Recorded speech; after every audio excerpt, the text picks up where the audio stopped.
What is this project about?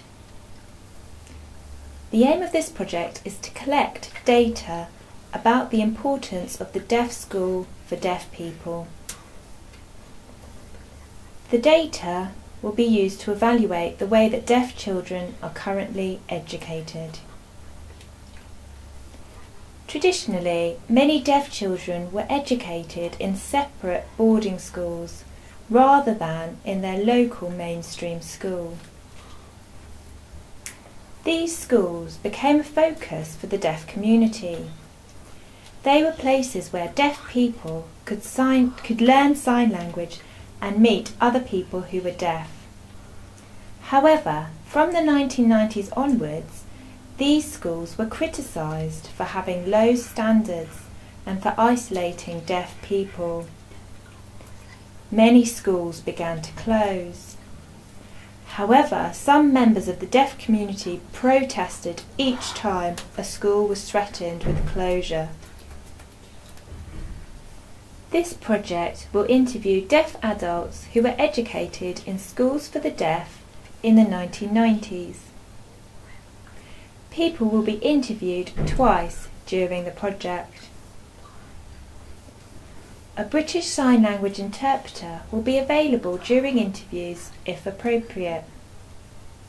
The interviews will be video recorded. If you volunteer, you will be asked about your experiences at school.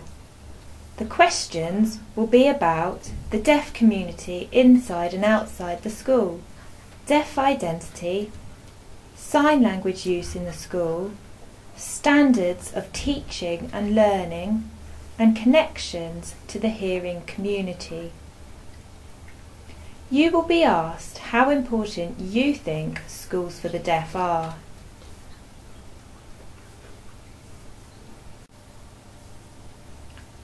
All data collected will be confidential.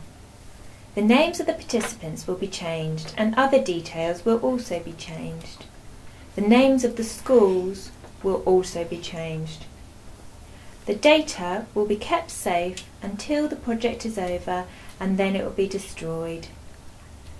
The findings of the research will be presented at conferences and published in academic journals.